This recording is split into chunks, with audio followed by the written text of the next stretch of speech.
शांति। ओम शांति। ओम शांति।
मैं आत्मा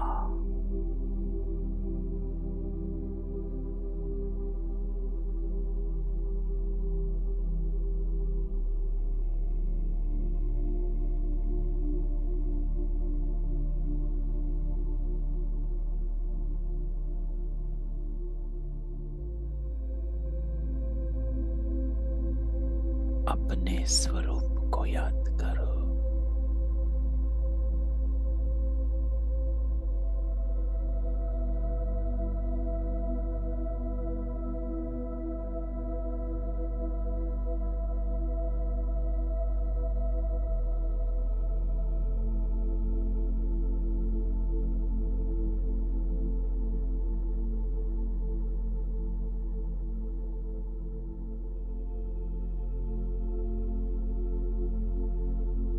एक परमात्मा को याद।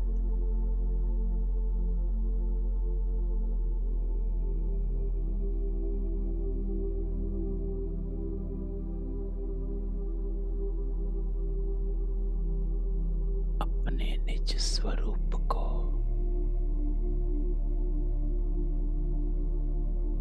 निज गुणों को याद कर।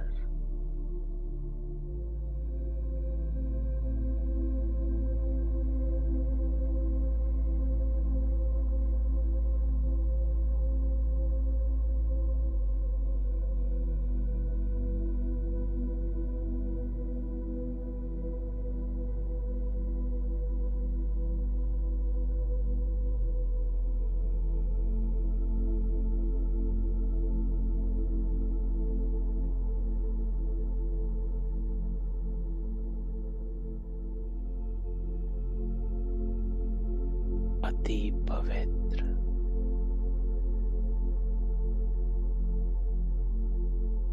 अति शुद्ध,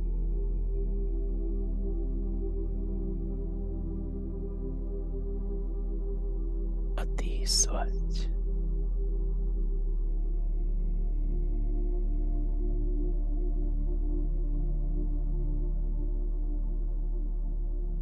अपने स्वरूप को देखो।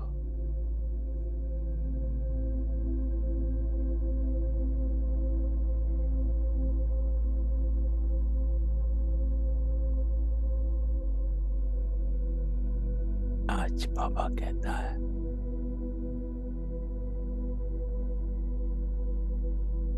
सच्ची शांति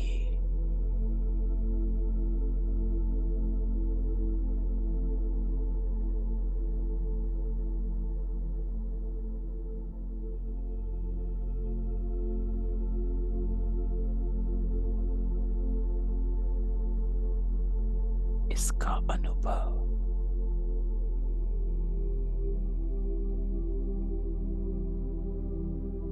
देह से डिटैच हो जाओ।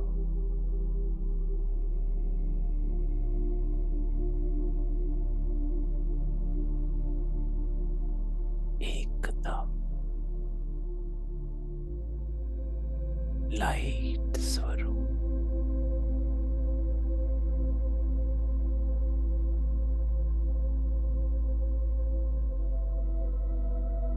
अपने को लाइट देखो, अनुभव करो।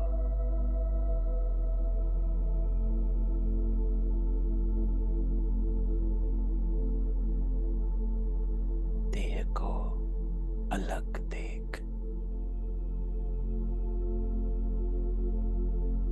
और अपने को लाइट स्वरूप में देख।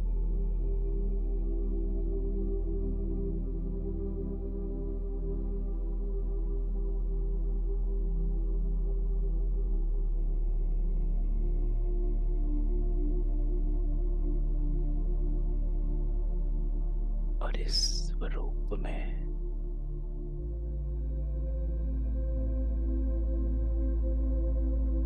उस परमात्मा से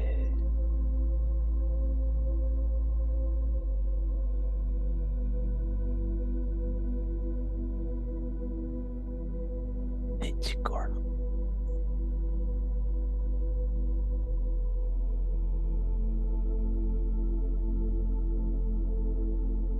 और परमात्मा शक्तियों का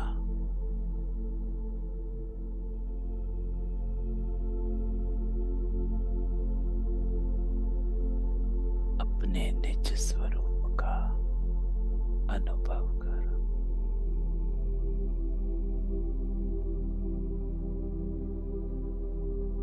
अपने शुद्ध स्वरूप का अनुभव करो।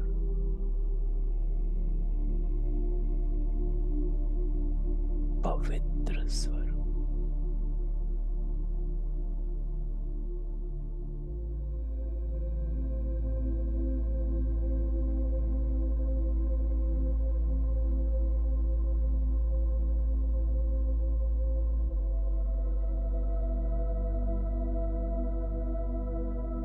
अटैच हो जाओ।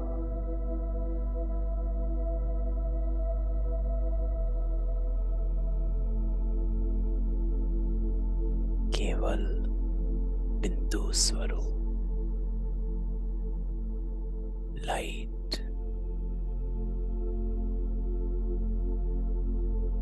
मैं आत्मा लाइट हूं,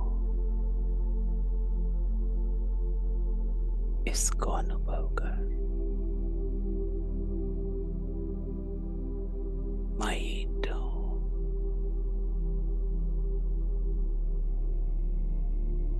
ओरिजिनल स्वरूप को अनुभव करो।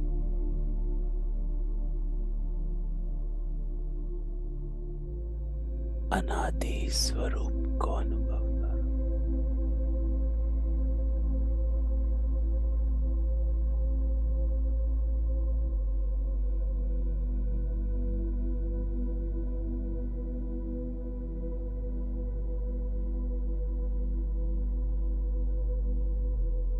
बाप समान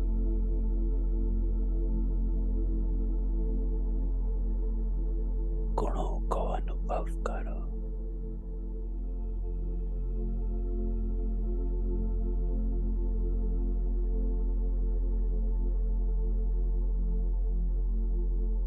रहम दिल,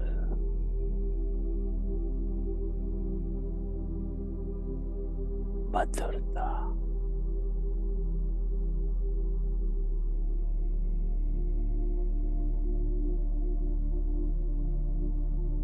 शुभ भावना,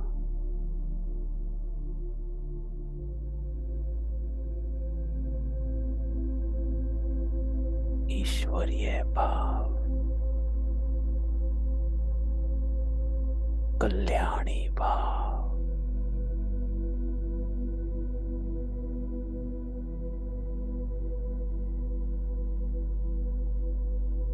पूर्वज भाव,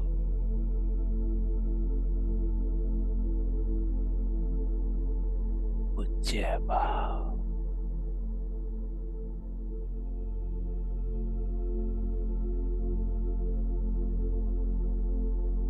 निर्भय भाव,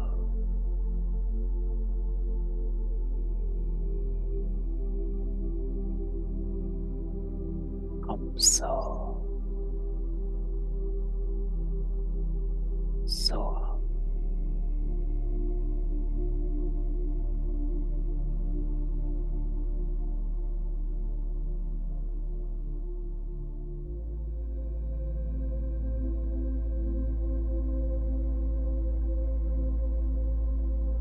सो देवता।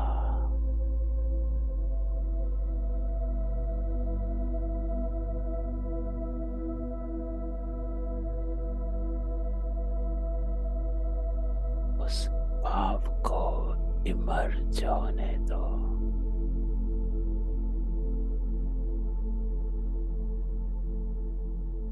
देवताई भाव।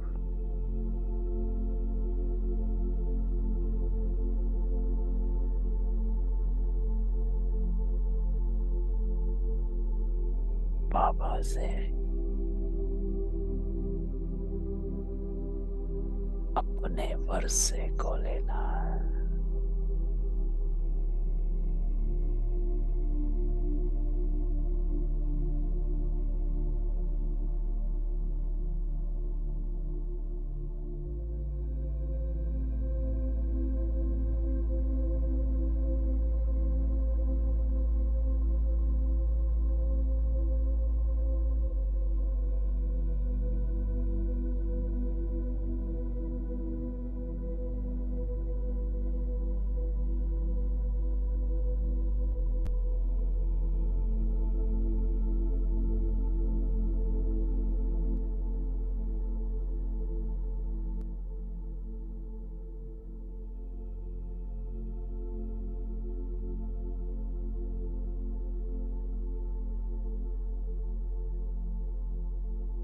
एक किया,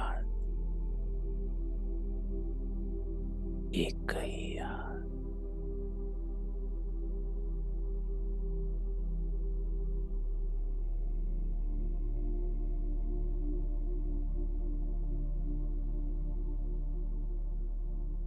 तो चले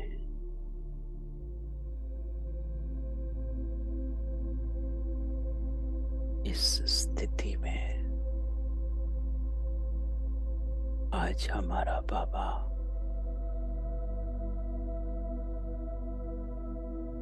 हमको क्या करने को कहता है।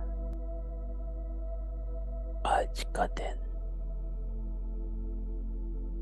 कैसे एक्ट में आना है, कैसे प्ले करना है। बाबा से ओम शांति।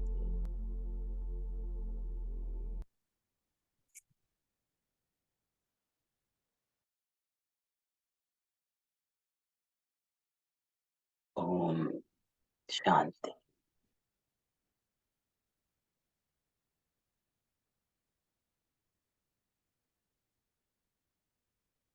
24 मई 2023।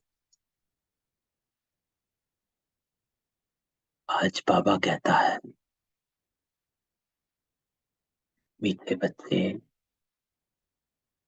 सच्ची शांति की अनुभूति करने के लिए इस शरीर से डिटैच हो जाओ।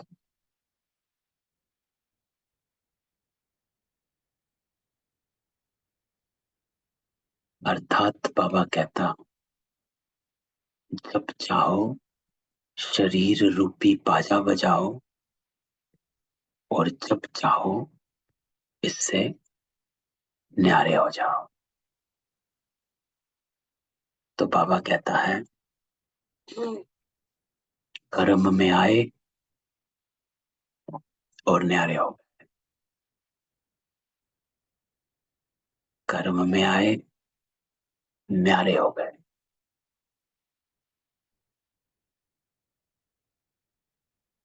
तो जिसको बाबा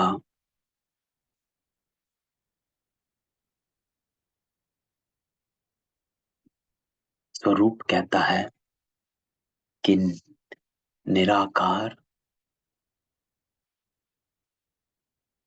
फरिश्ता, जो बाबा ड्रिल कराता है कि जब आप शरीर देह से कर्म में आते हो तो फरिश्ता स्वरूप में आओ, और जब आप कर्म नहीं कर रहे हो तो निराकारी हो जाओ, क्योंकि निराकारी होकर कर्म नहीं कर सकते। तो जिसको बाबा कहता है निराकार सो फरिश्ता, फरिश्ता अर्थात कोई लगाव नहीं। फरिश्ते क्या होते हैं? आए, अपना काम किया और उड़ गए। वो वहां बैठकर देखते नहीं है कि काम हुआ कि नहीं हुआ, मुझको किसी ने वाह वाह करी कि नहीं करी, किसी ने मुझे एक्नॉलेज किया कि नहीं किया। नहीं, एक काम है, वो करता है और वापस उड़ जाता है। अर्थात कोई अटैचमेंट नहीं कर्म से। तो बाबा कहता है कि शरीर रूपी, जब चाहो शरीर रूपी बाजा बजाओ, अर्थात कर्म में आओ, और जब चाहे इससे न्यारे हो जाओ।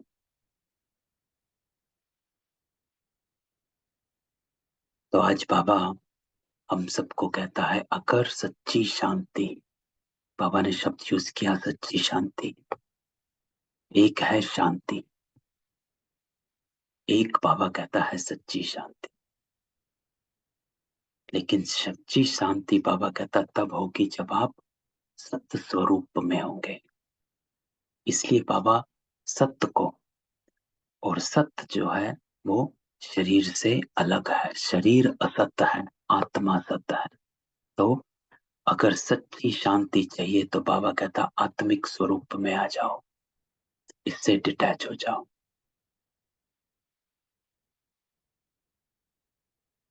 और उस स्वरूप में आ गए, पहले बाबा कहता है डिटैच हो जाओ, अर्थात आत्मिक स्वरूप में आ जाओ, अलग हो गए। फिर शरीर में आए, जब चाहो बाजा बजाओ और जब चाहो न्यारे हो जाओ। तो बाबा ये हमें ड्रिल की प्रैक्टिस कराता है। निराकारी सो फरिश्ता, आए, कर्म किया और उड़ गए, निराकारी हो गए। आज प्रश्न बाबा कहता, प्यार के सागर शिव बाबा के प्यार की कमाल कौन सी? तो बाबा उत्तर देता कि प्यार का सागर शिव बाबा बच्चों को प्यार से शिक्षा देकर आप समान, अति मीठा, अति प्यारा बना देते। तो सिर्फ शिक्षा ही नहीं देते, बाबा कहता कि मैं सिर्फ शिक्षा देने नहीं आया, मैं तुम्हें बनाने आया। तो शिक्षा ले, धारण कर और बाप समान बन। तो बाबा कहता है आप समान मीठा और अति प्यारा बना देते हैं। और उनके प्यार की कमाल, बाबा कहता है जो तुम पूज्य लक्ष्मी नारायण समान बन जाते।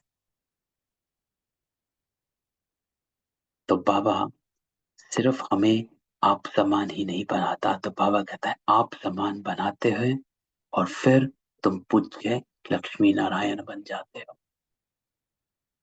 बाबा आया ही है बच्चों को मनुष्य से देवता पूज्य बनाने। तो आज के सार और प्रश्न में बाबा ने पूरा ज्ञान सुना दिया। ऊपर बाबा ने कहा आत्मिक स्वरूप में स्थित हो जाओ। फिर बाबा कहता है कि शरीर का आधार लिया, कर्म में आओ और फिर न्यारे हो जाओ, निराकारी स्वरूप में हो जाओ। निराकारी सो फरिश्ता। और फिर बाबा कहता है कि जब ये करेंगे तो आप बाबा की शिक्षाओं पर चल बाप समान बन जाएंगे, अति प्यारे, अति मीठे। और फिर बाबा कहता तुम पूज्य लक्ष्मी नारायण, मनुष्य सो देवता, पुजारी सो पूज्य बन जाएंगे। तो कैसे बनेंगे और क्या बनेंगे, आज बाबा पूरा बताता है और बीच का भी बताता है कि आप बाप समान मीठा प्यारा बनेंगे, फिर लक्ष्मी नारायण बनेंगे, देवता बन जाएंगे। लेकिन स्टार्ट बाबा कहता है आत्मिक स्वरूप। जितना हम देह से अपने को, देह से डिटैच होना क्या है ना, शरीर से डिटैच होना क्या है? तो बाबा हमेशा इस बात को क्लियर करता है कि डिटैच किससे होना है, फरिश्ता कौन है ना, जिसका पुराने संस्कारों से कोई नाता नहीं, पुराने देह के संस्कार, देह से डिटैच हो जाना अर्थात इससे जितने भी हमने संस्कार एक्वायर्ड किए हुए हैं देह से, जो आत्मा के 7 गुणों से अलग हैं, उन देह के संस्कारों से अपने को डिटैच करो। तो इस शरीर से डिटैच हो जाना अर्थात अपने उन संस्कारों से अपने आप को परे करना है ना। कल भी बाबा ने जो एक बात कही थी कि कांटों, अपने से कांटे निकालने हैं, है ना। तो आज बाबा कहता है इस शरीर से डिटैच हो जाओ, अर्थात जितने भी संस्कार ये देह तुमको देती उससे अपने आप को न्यारा करो, अलग करो, और फिर आप कर्म में आओ। और जब कर्म नहीं कर रहे हो तो न्यारे हो जाओ, निराकारी अवस्था में हो जाओ। तो आज बाबा मुरली बाबा ने बड़ी प्यारी चलाई है। बाबा हमेशा आज एक बात को सामने लाता है कि शुरू में ही बाबा ने कहा कि इस समय तुम बच्चों को ज्ञान का तीसरा नेत्र मिला है। तो ज्ञान का तीसरा नेत्र बाबा कहता है आत्मा की आंख खुल गई, क्योंकि पहले देह ही देखते थे, देह ही जानते थे, देह ही सुनते थे, देह ही पहचानते थे। तो आज बाबा कहता है तीसरा नेत्र मिला, इसलिए त्रिनेत्री कहा जाता है। इसको तीसरी की कथा भी कहते हैं, है ना। तीसरी की कथा है भक्ति मार्ग में, और वो असल में त्रिनेत्री, तीसरी आंख की कथा है, तीसरी की आंख। तो वास्तव में बाबा कहता है एक ही नाम राजयोग, राजाई प्राप्त करने के लिए, राजाई प्राप्त कराने वाले से और राजाई से योग, इसका ही अक्षर है मन मना भव मत्याजी भव।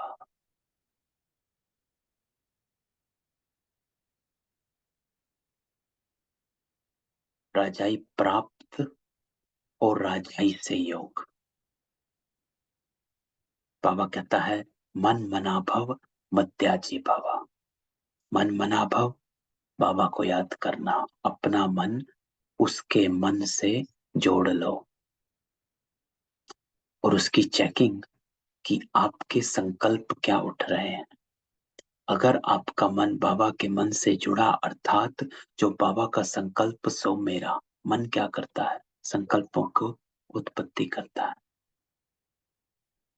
तो मेरे संकल्प शुभ भाव भावना वाले हैं कि नहीं है, कल्याणकारी है कि नहीं, हर आत्मा के प्रति कल्याण के भाव है कि नहीं है, उससे आपको चेकिंग हो जाती है कि मैं मन मना भव हूं कि नहीं हूं, मेरा मन बाबा के मन से जुड़ा है कि नहीं जुड़ा है।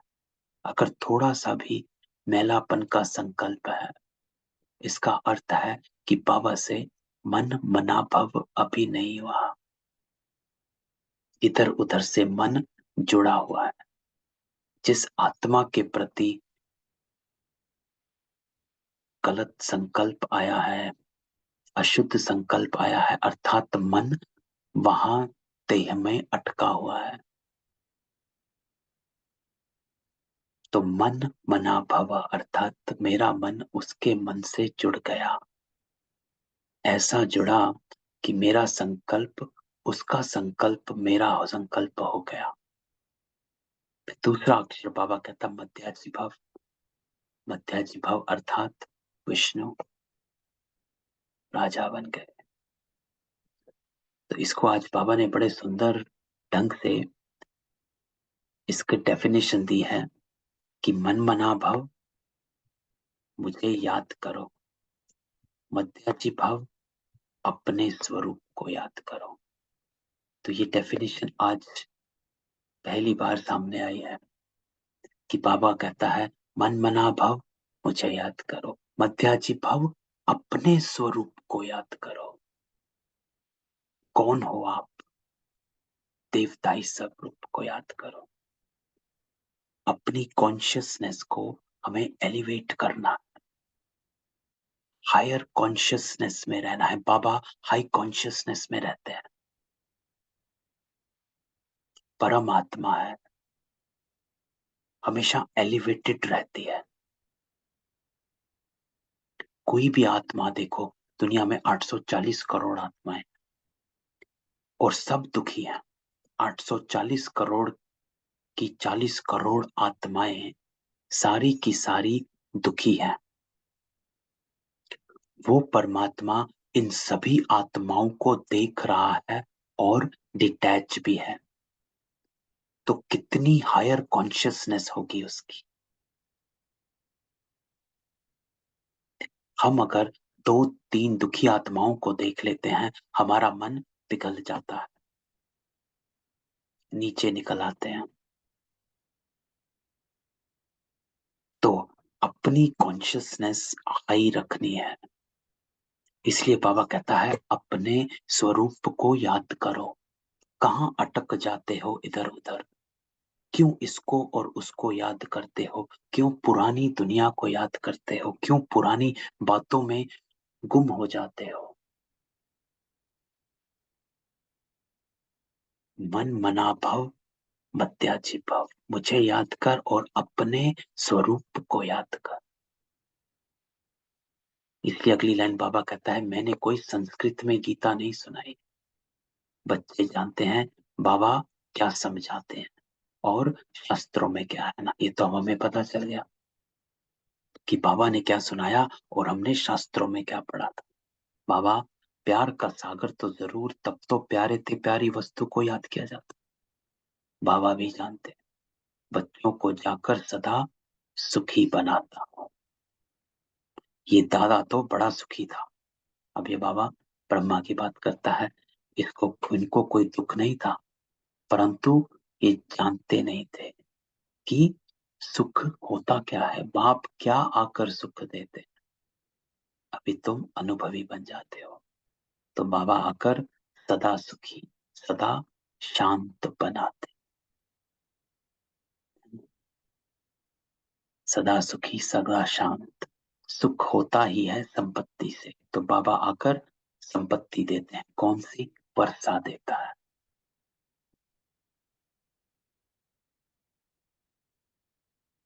तो बाबा कहता कोई धनवान भी होते बच्चों को वर्षा देते सुखी बनाते, परंतु शांति तो दे ना सके।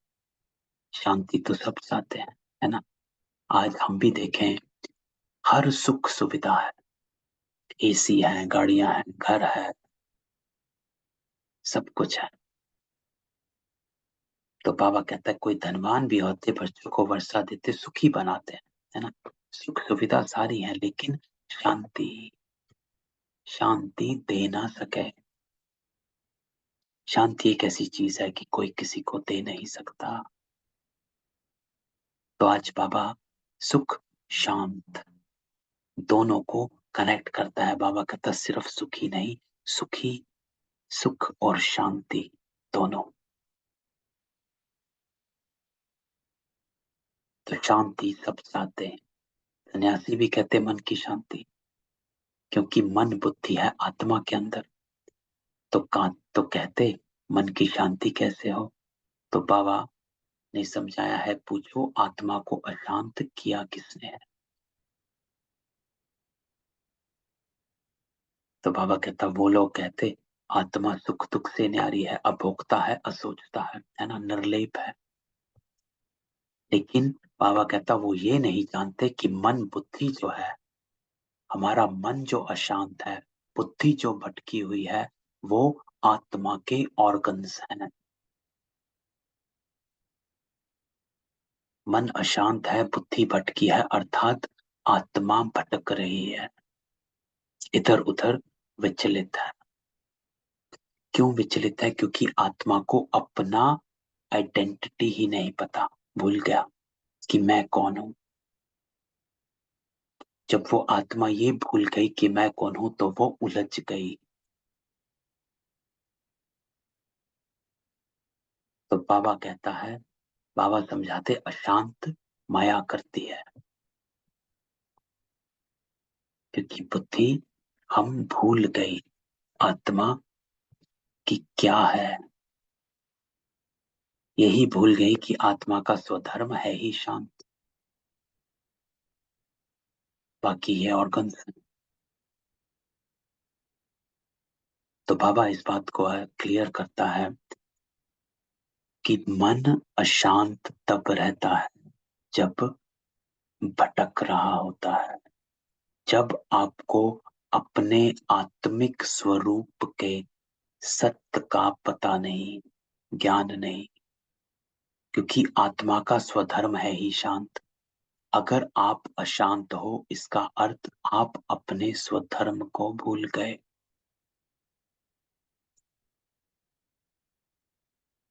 तो अपने को याद, तो बाबा कहता है कि अपने स्वरूप को याद करो, कौन हो आप। परंतु बाबा कहता है शांति में कहां तक बैठे रहेंगे। सन्यासियों का तो है ही हठ योग, अंदर खड्डे में चले जाते हैं। यहाँ तो बाबा सहज रीति नॉलेज देते, कर्म योग है ना। तो बाबा कहता है ये तो है नहीं कि आप भी सन्यासियों की तरह खड्डे में जाकर शांति में बैठो। इसलिए बाबा कहता है शांति में कहां तक बैठे रहेंगे, है ना। थोड़ी देर एक कमरे में बैठ गए, कब तक बैठे रहोगे। सबसे अलग होकर कोने में बैठ के कब तक बैठोगे। छत पर चले गए, कब तक बैठोगे। सबसे अलग भाग, कहीं भाग कर चले गए, कहां तक बैठेंगे, कब तक बैठेंगे। तो इसलिए बाबा कहता है कर्म योग है ना, कर्म तो करना ही है। यूं तो बाबा कहता है शांति रात को भी मिलती है। तो अब बाबा कहता है अच्छा, तो हम आत्मा इन ऑर्गन से काम लेते व नहीं लेते, ये हमारे हाथ में है। मैं बाजा नहीं बजाता हूं। अपने को डिटैच समझो, अर्थात अपने को आत्मिक स्वरूप में समझो, मैं कौन। इसमें आंख मूंदने की भी दरकार नहीं। तो बाबा कहता है आंखें बंद करके नहीं बैठना है, आंखें खोल। क्योंकि कर्म योग है ना। कौन सा कर्म है जो आंखें बंद करके होता है, कोई भी नहीं। सो जाते हैं बस। तो आंख मूंदने की भी दरकार नहीं, क्योंकि ये कर्म योग है। तो अर्थात अपने को चलते फिरते डिटैच समझो, आत्मिक स्वरूप में समझो। आत्मा इन आंखों से देखती रहती, आत्मा को आंख मिली देखने के लिए, बाकी जुबान से काम नहीं लेता हूं, ऐसे ही बैठ जाता हूं। परंतु फिर सिर्फ बैठ जाने से कोई भी फायदा नहीं। अब बाबा कहता है ये भी नहीं कि अपने को आत्मा समझ और बैठ गए शांति में।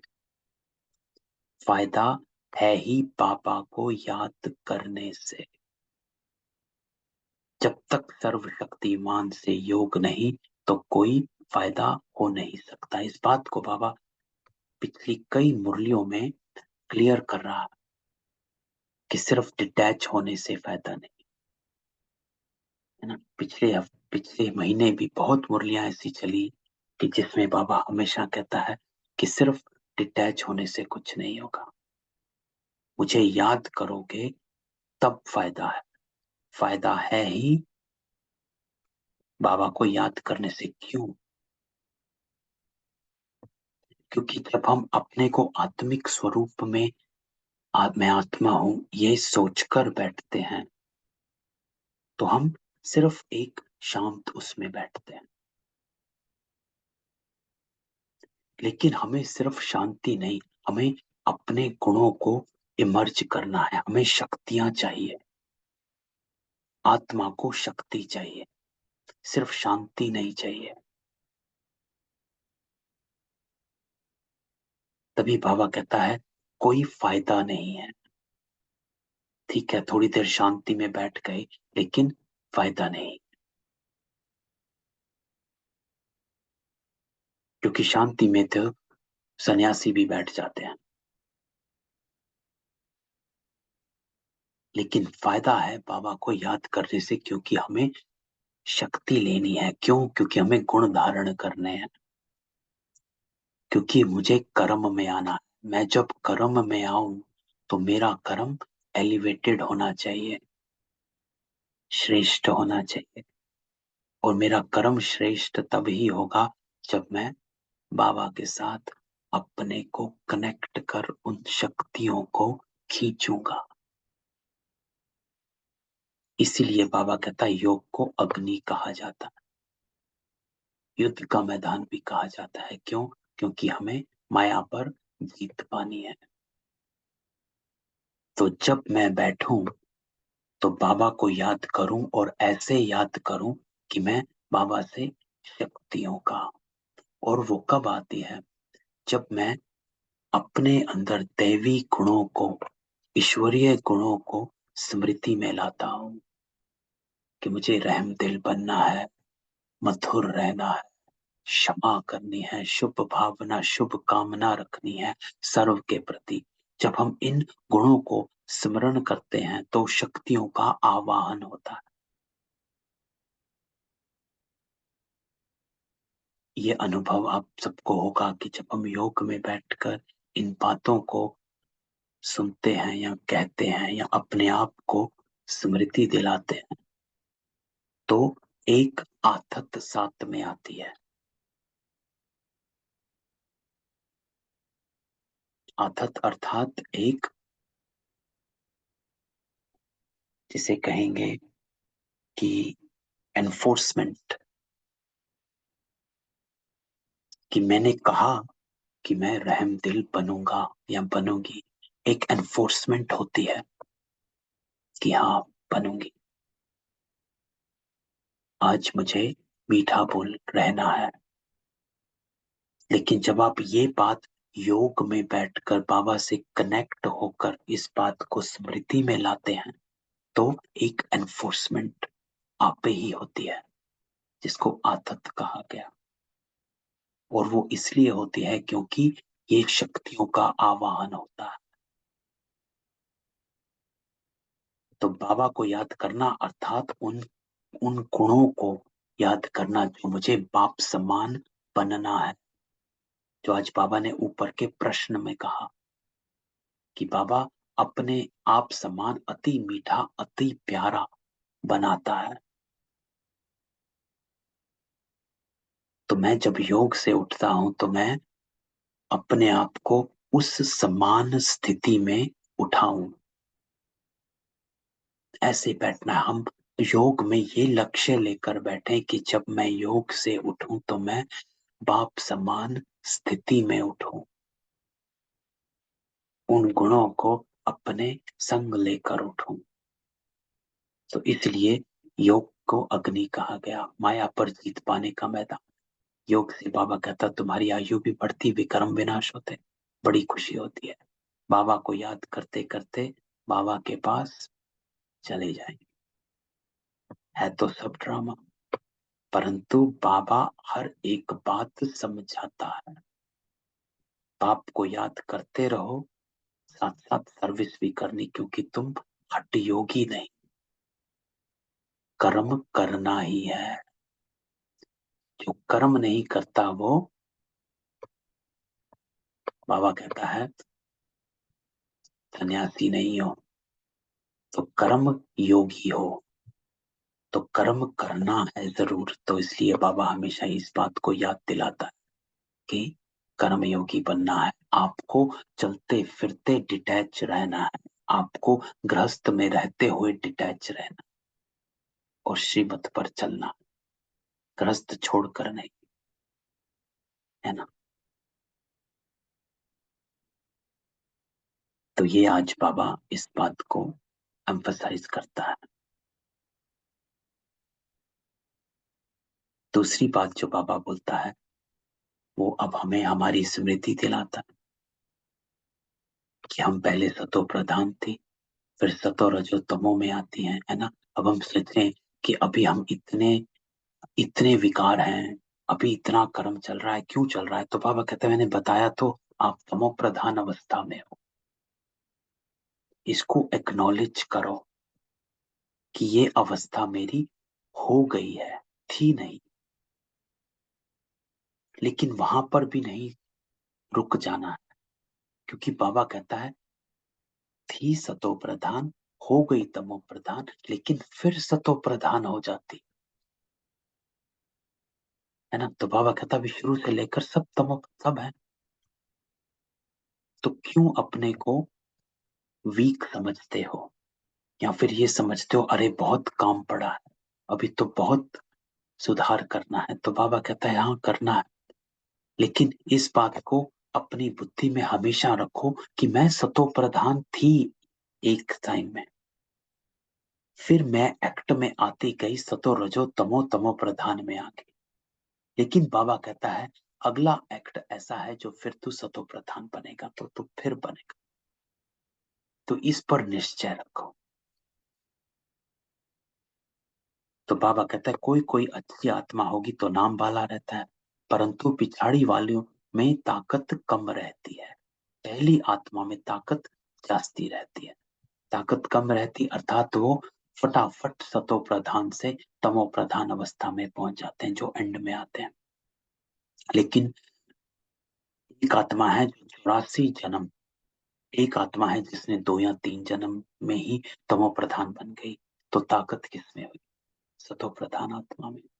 तो आप आत्माओं में, हम आत्माओं में इतनी ताकत है कि हमने पूरे 84 जन्म जी लिए,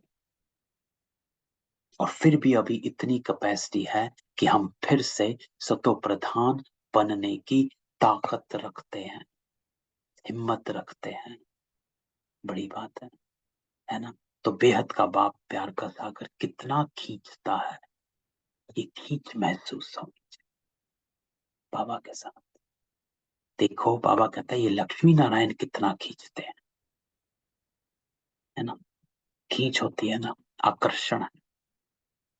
लेकिन उनको किसने मीठा बनाया कोई नहीं जानता। जब खुद पूज्य थे वही पुजारी बने। तुम्हारी मम्मी पापा भी ये भी नहीं जानते थे, अभी जानने से जाग उठे। ओहो, हम तो देवता हैं, तो यही हमारे में है। अब हमने भी जाना कि हम सो देवता है। तो आज दूसरी बात जो बाबा ने मुरली में कही है, हम सो हम। तो बाबा उसको भी चेंज करता है। बाबा कहता है हम सो नहीं, सो हम सो। तो भगवान बैठ जगाते हैं, माया पर जीत पाने की युक्ति बतलाते हैं। क्या जगाया बाबा ने? बाबा ने हमको जगाया कि आप कौन हो, हम तो देवता हैं, ये जगाया बाबा ने। और यही बताने से बाबा ने युक्ति बता दी कि हम जीत कैसे पाएंगे माया पर, क्योंकि हम अपने को उन देवताई स्वरूप में, संस्कारों में इमर्ज करेंगे। बाकी और कोई हथियार बाबा कहता है नहीं। मनुष्य ये भी नहीं जानते कि माया किसको कहा जाता है, बिल्कुल ही बेसमझ। ऐसे पत्थर बुद्धि बने तब तो बाप आकर पारस होती। लक्ष्मी नारायण मोस्ट बिलवेड, इस समय सब तमो प्रधान, तो अपने को कमजोर मत कर। अरे बाबा ने तो कहा है ना तमो प्रधान, तो ठीक है हो रहे हैं ना, बनेंगे सतो प्रधान। जितनी ताकत है तो बाबा कहता बनोगे।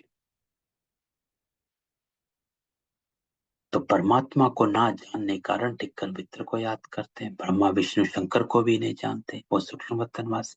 लक्ष्मी नारायण आदि को दैवी गुण वाले मनुष्य कहेंगे। श्री कृष्ण दैवी गुण वाला था सत्युग आदि, उसको बहुत प्यार से झुलाते। अगर श्री कृष्ण द्वापर में आया तो श्री राम को भी झुलाना चाहिए। तो बाबा कहता है कि राम त्रेता में आया और श्री कृष्ण द्वापर में, तो झुलाया राम श्री कृष्ण को ही क्यों, राम को क्यों नहीं झुलाया? वो तो उससे एक युग पहले आया था, परंतु राम को कभी नहीं झुलाते। तो तुम जानते हो आत्मा एक शरीर छोड़ ये भागी दूसरे शरीर, तेरी नहीं लगती।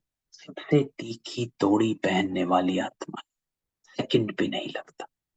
इससे तीखा रूहानी रॉकेट कोई होगा होता नहीं, बाकी सब जिस्मानी।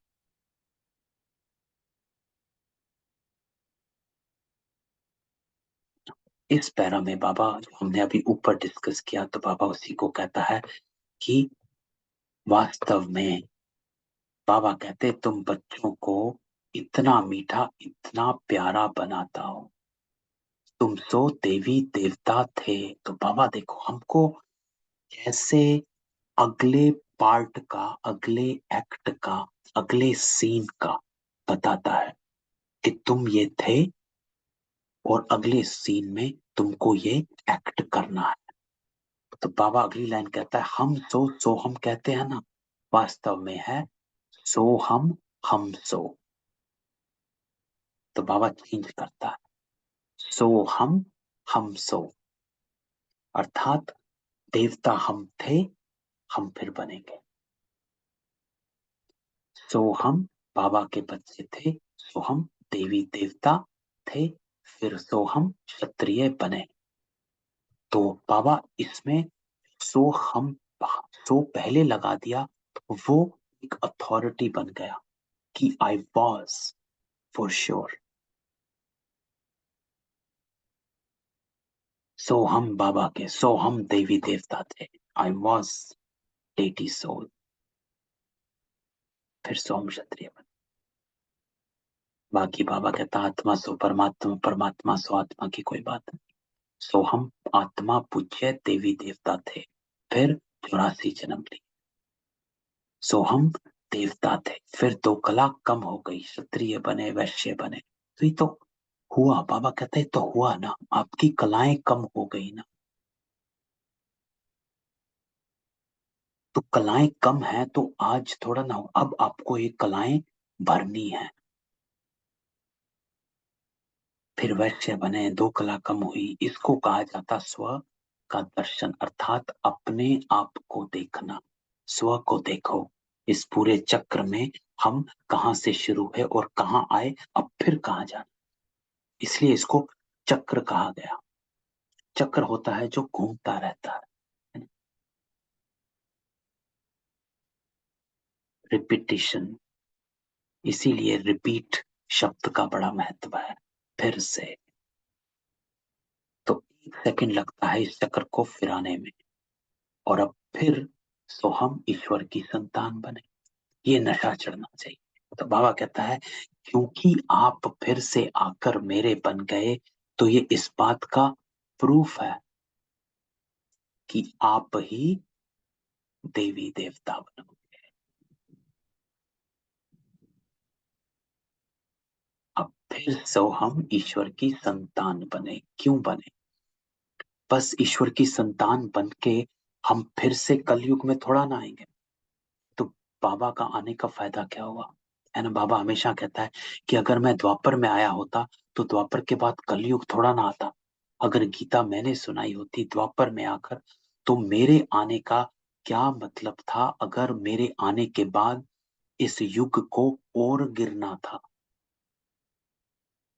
तो वही बात यहाँ लागू होती है कि अगर हम अब बाबा के बच्चे बने, तो इसका अर्थ ये थोड़ा ना है कि हम और गिरेंगे और दुखी होंगे। बाबा कहता है अब मैं आया हूं तो अब तेरी चढ़ना ही है, ऊपर ही ऊपर उठना है, चढ़ती कला में जाना है, क्योंकि अब तू मेरा बन गया। तो ये नशा चढ़ना चाहिए कि अब बाबा के बनने के बाद नीचे जा ही नहीं सकता, इम्पॉसिबल। ईश्वर का बनकर और फिर इससे और नीचे की अवस्था है, नहीं हो सकता। ईश्वर का बनने का क्या फायदा? तो बाबा कहता है अभी सो हम ईश्वर की संतान बने, तो ये नशा चढ़ना चाहिए। इसलिए, इसीलिए जिसको ये नशा है वो अतीन्द्रिय सुख में रहता है। इसीलिए वो गोप गोपियां कहलाए जाते हैं, क्योंकि उनको ये नशा चढ़ गया। जो ब्रह्मा बाबा को, मम्मा को नशा चढ़ गया कि भगवान बाबा मिल गया, बाबा ने हमको अपना बना लिया, तो अब तो चढ़ना ही है। बस मुझे क्या करना है, फॉलो करना। तो अभी हम तो फिर आकर बाबा के बने, तो क्यों बने, हर कोई थोड़ा ना बना। तो ये इम्पोर्टेंट आज बाबा बता कि सो हम सो,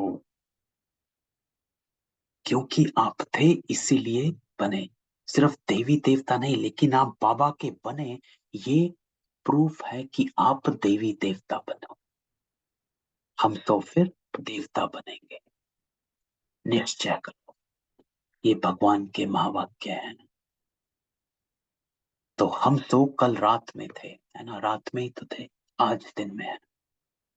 ज्ञान अंजन सतगुरु दिया, ज्ञान अंधेर विषा, बिल्कुल तमो प्रधान थे।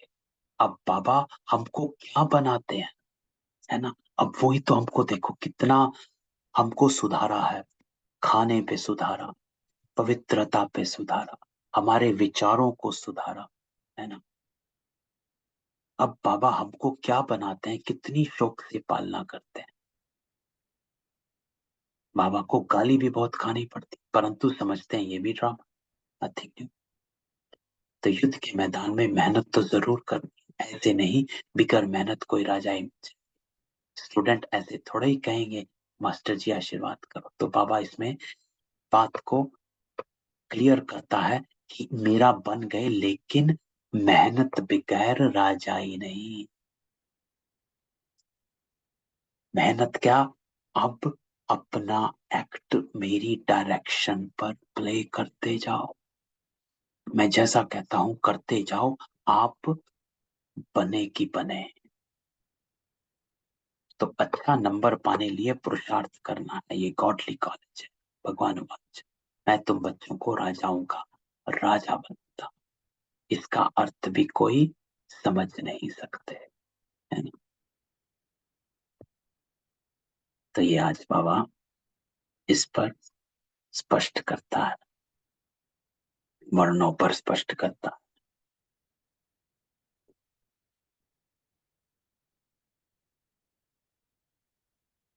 ठीक।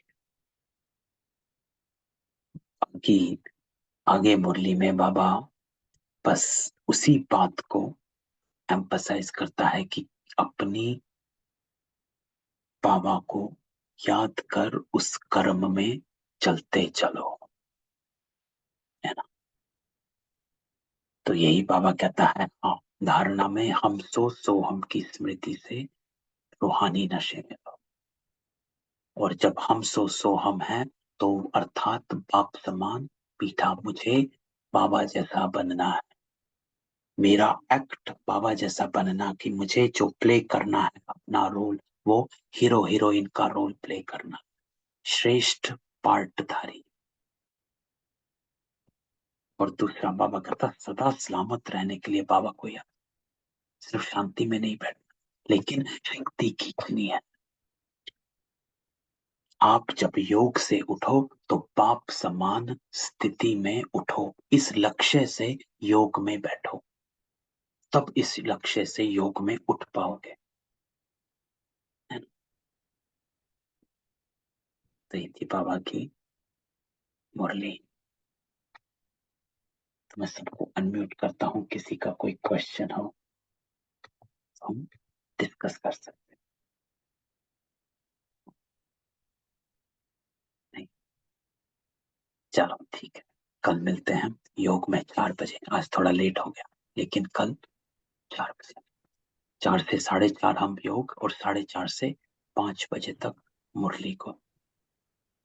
जितना भी कम करना चाहूं, लेकिन टाइम लग ही जाता है। जब बोलने, मुरली को सुनने समझने बैठते हैं या समझाने बैठते हैं, तो रोक नहीं पाते हैं। जब तक अच्छे से समझ ना आ जाए तो फायदा नहीं, तो इसीलिए टाइम हो गया।